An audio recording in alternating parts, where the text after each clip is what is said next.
네, 목요일입니다. 주의 말씀으로 오늘 하루도 경건하게 잘 시작하기를 원합니다. 기도합니다. 사랑의 주님, 새날을 주신 주님을 찬양합니다. 이 귀한 하루도 주님의 주신 말씀으로 힘을 얻고 또 우리의 마음을 새롭게 하여 하루를 시작하기를 원합니다.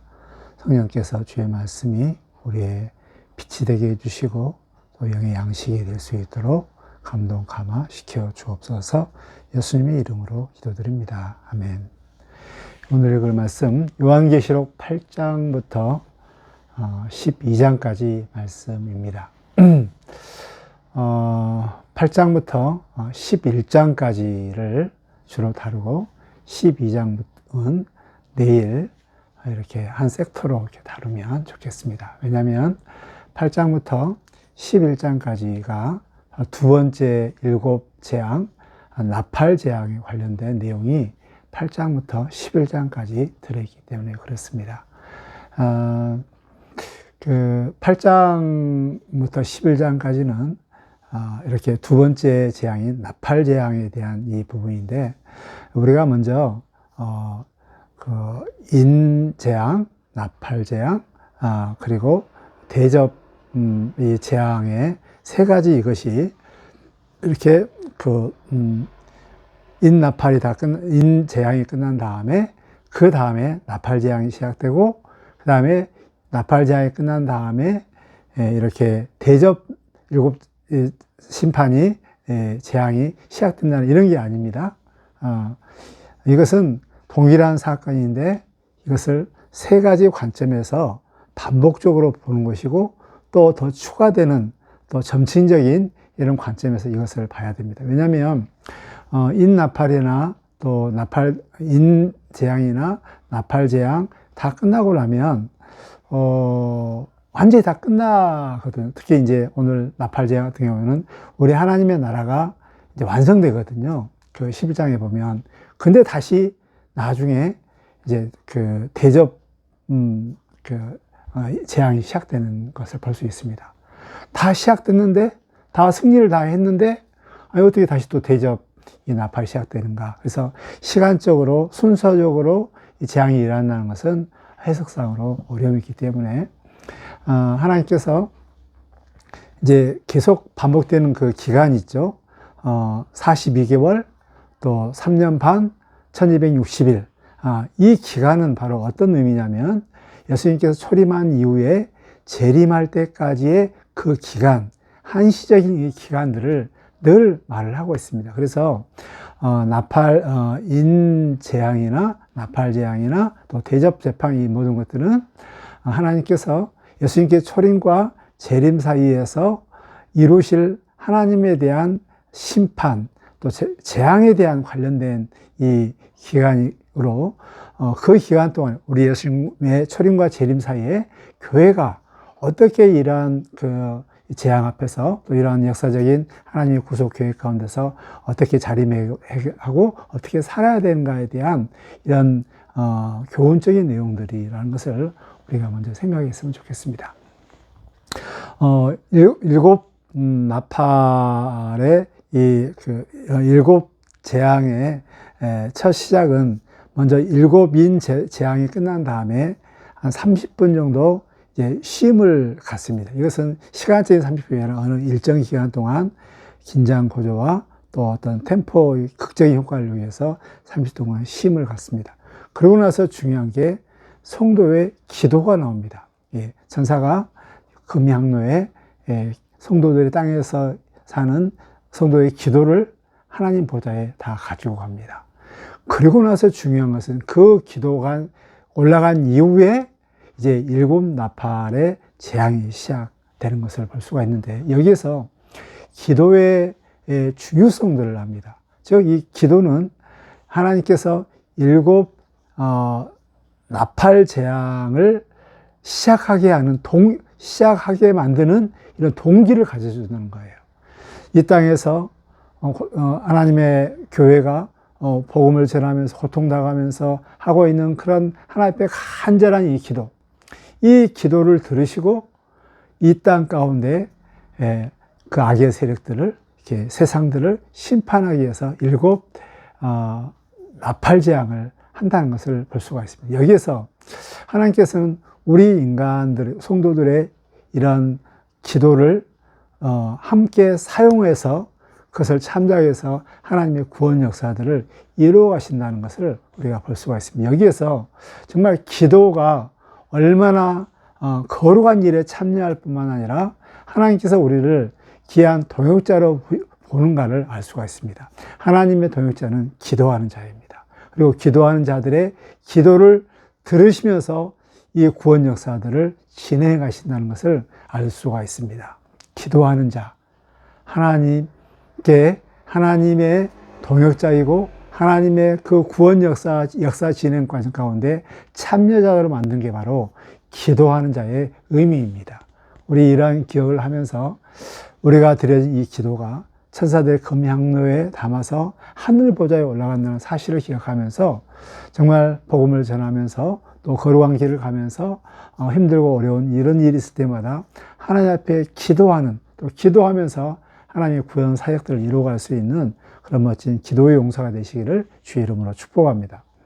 8장에서 네 가지, 이제 첫째 나팔, 둘째 나팔, 셋째 나팔, 넷째 나팔까지에 대한 제안이 나오는데 이것은 대부분 인간들의 생명에 간접적인 영향, 그래서 육지가 이렇게 3분의 1이 이렇게 다 피폐하게 되고, 또 바다, 그리고 또 강, 그리고 하늘, 빛, 이런 것들이 3분의 1씩 이렇게 다 잃게 되는 것을 볼 수가 있는데, 이것은 하나님께서 3분의 1을 남겨놓으시는 자비로운 것을 볼 수가 있습니다.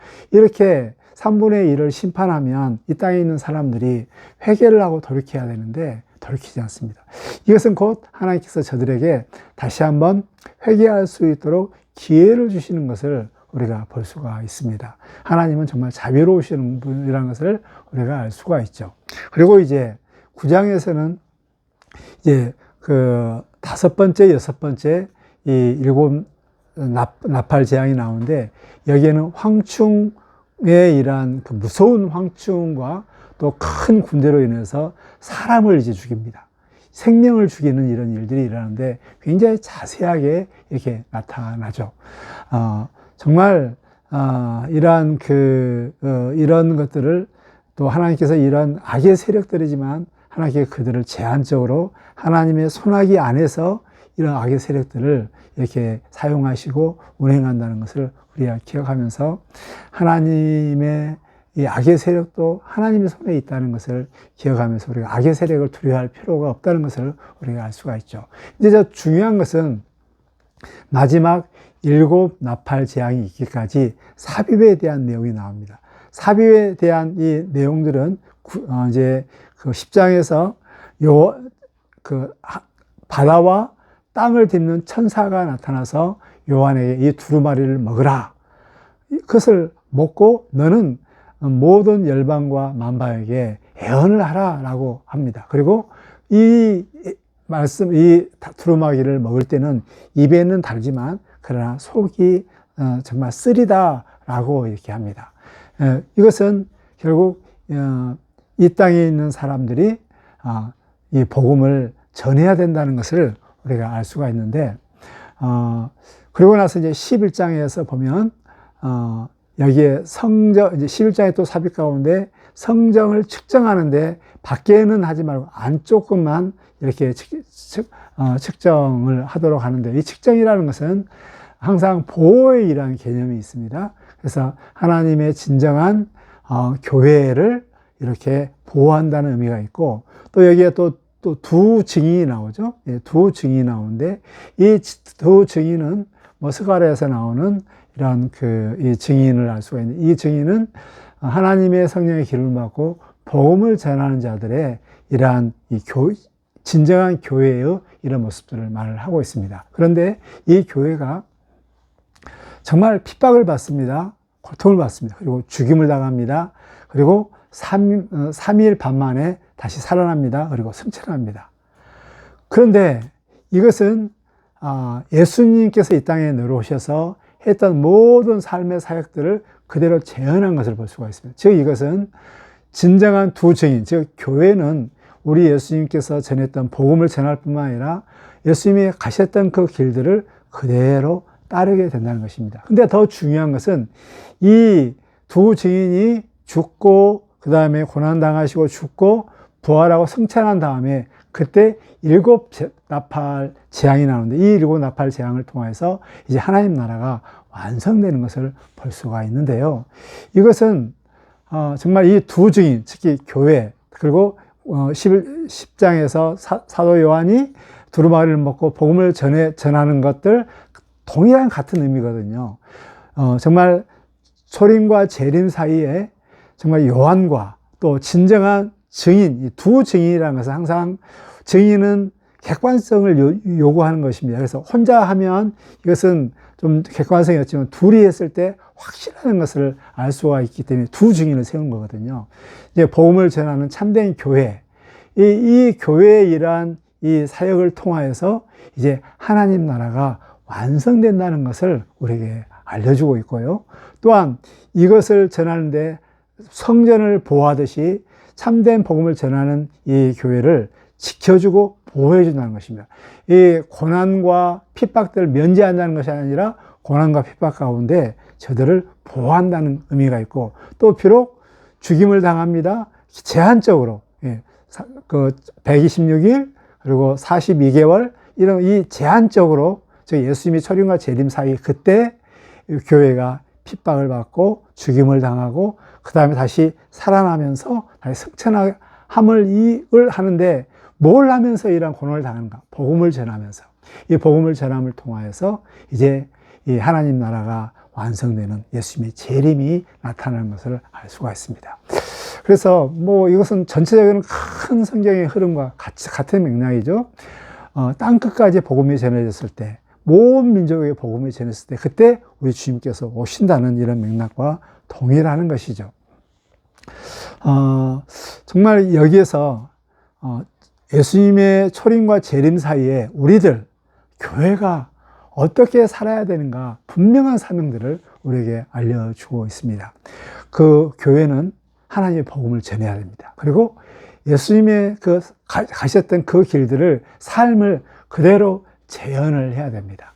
이 재현을 통하여서 이제 정말 우리 예수님의 재림을 이렇게 나타나게 되는데, 정말 고난을 받고 또 죽임을 당하고 부활하는 이런 교회의 이런 능력들을 이 능력들은 뭐 세상들을 깜짝 놀라게 하는 이런 기적을 일으키는 이런 개념이 아니고, 십자가, 복음을 전하면서 당당히 고난을 받으면서 죽임을 당하면서 끝까지 복음을 전하는 이 십자가, 그리고 그럼에도 불구하고 어찌하든지 살아나는 부활의 이러한 경험들, 이 모든 것들이 능력이죠. 이런 능력을 통해서 복음이 땅끝까지 전해지고 온전히 전해졌을 때 이제 우리 예수님의 일곱 나팔이 부러져서 이 하나님 나라가 완성된다는 것을 우리에게 알려주고 있습니다.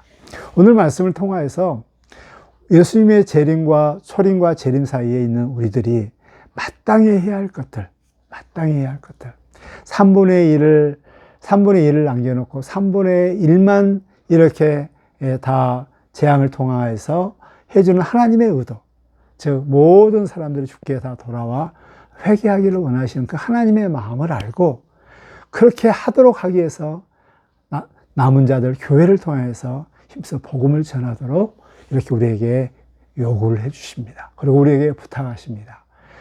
그 하나님의 마음을 가지고 3분의 2, 정말 완악한 세상 사람들에게 복음을 전하는, 복음을 전했을 때 그 받은 고통들이 쓰지만, 힘들지만, 또 죽임을 당하지만, 그러나 이 사역을 통해서 우리는 부활하게 되고 우리 주님의 하나님 나라가 완성된다는 이런 사실들을 기억하면서 정말 힘차게 주의 복음을 전할 뿐만 아니라 예수님의 삶을 재현하며 또 힘들 때마다 하나님 앞에 기도함을 통하여 우리 예수님의, 우리 하나님의 이런 재앙들이 우리 땅에 떨어질 수 있도록 그렇게 하는 그런 하나님과 동역자가 되시기를 주의 이름으로 축복합니다.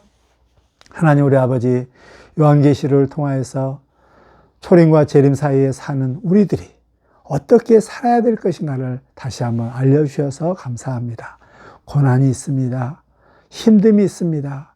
정말 우리를 너무나도 힘들게 하는 것들이 있습니다. 그러나 하나님의 3분의 1을 남겨놓으신 그 사랑, 모든 사람이 주께 돌아오기를 간절히 원하는 하나님의 마음을 알고 이 마음을 시원케 하기 위해서 하나님 복음을 전하는 증인의 삶을 사는 우리의 삶이 될 수 있도록 도와주시옵소서. 우리 하나님께서 우리를 보호해 주신다는 이 사실을 기억하면서 다시 한번 힘차게 복음을 전하는 오늘 우리의 삶, 또 평생 동안 그러한 삶을 살 수 있도록 우리를 붙들어 주시고 증인의 삶을 살게 하여 주옵소서. 예수님의 이름으로 기도드립니다. 아멘.